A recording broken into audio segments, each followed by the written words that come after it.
Praise the lord, హల్లెలూయా. దేవుని నామానికి మహిమ కలుగును గాక. అందరూ బాగున్నారండి? దేవాదేవునికి మొట్టమొదట కృతజ్ఞతాస్తుతులు చెల్లిస్తున్నాను. గడిచిన ఆగస్టు మాసం అంతా కాపాడి మరొక నెల సెప్టెంబర్ మాసంలోనికి దేవుడు మనందరిని నడిపించాడు. ఇది కేవలం దేవుని కృప మాత్రమే. దేవునికి మహిమ కలుగును గాక. ఈ యొక్క సెప్టెంబర్ మాసముకు గాను దేవుడు మనతో మాట్లాడుతున్న వాగ్దాన మాటలు మనం ధ్యానం చేద్దామండి. కీర్తనలు 23వ అధ్యాయము 6వ వచనం. నేను బ్రతుకు దినములన్నీయు కృపాక్షేమములే నా వెంట వచ్చును. చిరకాలము యెహోవా మందిరములో నేను నివాసము చేసేదను. ఆమేన్. దావీదు భక్తుడు అంటున్నారు మాట ఇది.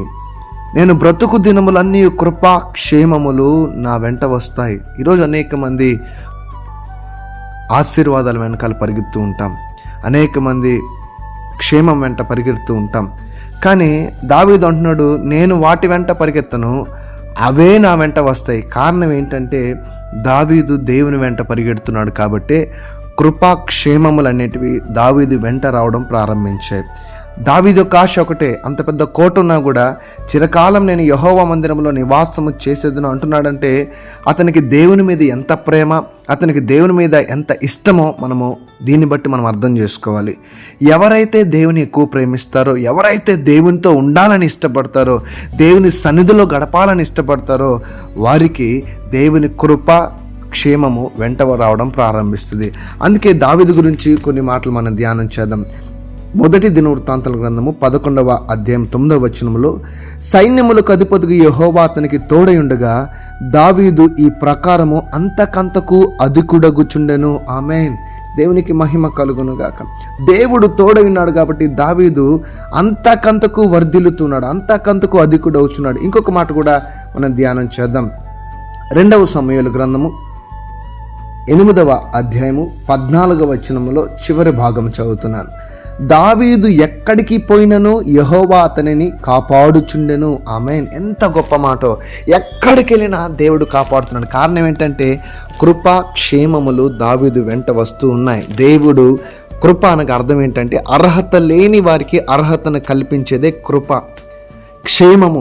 ఈరోజు అనేక మంది అయ్యో మా జీవితాలు అనేక మరణాలు చెందుతున్నారు, అనేక వ్యాధుల ద్వారా కావచ్చు, అనేక మంది యాక్సిడెంట్ల ద్వారా కావచ్చు. కారణం ఏంటంటే వారి యొక్క క్షేమము లేకపోవడమే. మనకు ఏ క్షేమం ఉన్నా లేకపోయినా దేవుడు మనల్ని క్షేమంగా కాపాడే ఆయన కృప మన మీద ఉండాలండి. దేవుని కృప లేకపోతే, ఆయన మనల్ని కాపాడకపోతే మనల్ని అపవాది తీసుకెళ్ళిపోతాడు. కాబట్టి మనము కూడా ప్రభువా నీ కృపాక్షేమములు మా వెంట రావాలి. అంతకంటే ముందు దేవుడు అంటున్నాడు, నా కుమారుడా నా కుమారి, నా కృప నా క్షేమం నీ వెంట రావాలంటే నువ్వు నా సన్నిధిని ప్రేమించు, నాతో గడుపు, నన్ను ఎక్కువగా ఇష్టపడు, నన్ను ఎక్కువగా ప్రేమించు, నాతో ఉండడానికి ఇష్టపడు. ఎవరైతే దేవునితో ఉండడానికి ఇష్టపడతాడో, దావీదు అన్నాడు కదా, చిరకాలము నేను యెహోవా మందిరంలో ఆయనతో ఉండాలని ఇష్టపడుతున్నాను. ఎవరైతే దేవునితో ఉండాలని ఎక్కువ ఇష్టపడతారో వారికి కృప వారిని వెంబడిస్తుంది, క్షేమం వారిని వెంబడిస్తుంది. మనం వాటిని వెంబడించాల్సిన అవసరం లేదు, అవే మనల్ని ఫాలో అవుతాయి. దేవునికి మహిమ కలుగాక. దేవుని కృప మనల్ని ఫాలో అవుతుంది.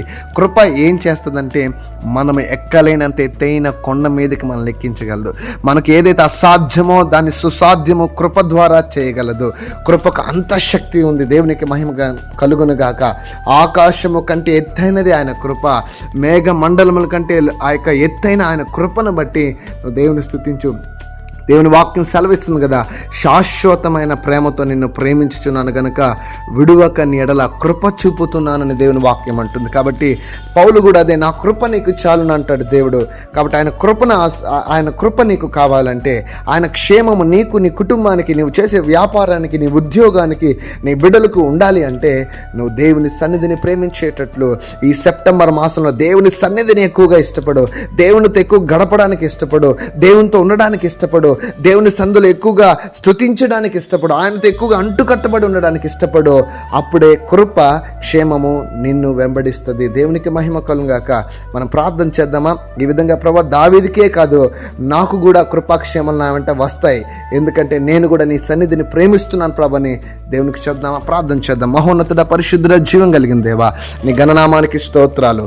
ఆగస్టు మాసం అంతట్లో కాపాడే ప్రభు ఈ సెప్టెంబర్ నెలలోనికి మమ్మల్ని నడిపించినందుకు స్తుతులు చెల్లిస్తున్నాం. అవును నాయన, దావీదు వలనైనా ఎక్కడికి వెళ్ళినా నువ్వు అతనికి తోడై ఉన్నావు.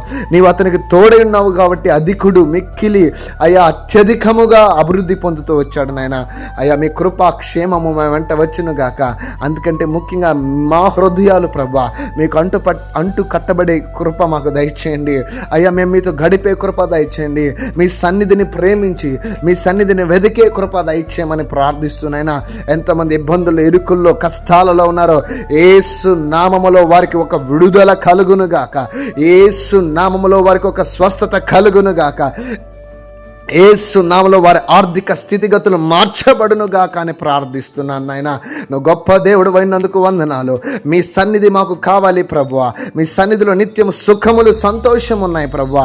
మీ సన్నిధి మాకు తోడుగా ఉండ దయచేయమని మీ కృపాక్షేమములు మా వెంట వచ్చుచున్నందుకు వందనాలు చెల్లిస్తూ ఈ సెప్టెంబర్ మాసం అంతా మీ కృపాక్షేమంలో మా వెంట వచ్చునుగా కానీ ప్రార్థిస్తూ యేసు నామములో ప్రార్థిస్తున్నాం ప్రియ పరలోకపు తండ్రి. ఆమేన్, ఆమేన్, ఆమేన్. God bless you all. దేవుడు మిమ్మల్ని, మీ కుటుంబాలను దీవించునుగాక. మీ పరిచర్లను కూడా దీవించునుగాక. మీ వ్యాపారాలను దీవించునుగాక. మీ ఉద్యోగాలను దీవించునుగాక. ఈ యొక్క సెప్టెంబర్ మాసం అంతా దేవుని కృపాక్షేమలు మనం వెంట వచ్చుచున్నందుకు దేవునికి స్తోత్రం.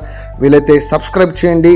అనేకులకి ఈ వాగ్దానం వెంటనే పంపించండి. మీరు చూడడం కాదు, మీరు వినడం కాదు, అనేకులకు పంపించండి. తద్వారా దేవుని దీవెనలు మనం పొందుకుంటాం. God bless you all.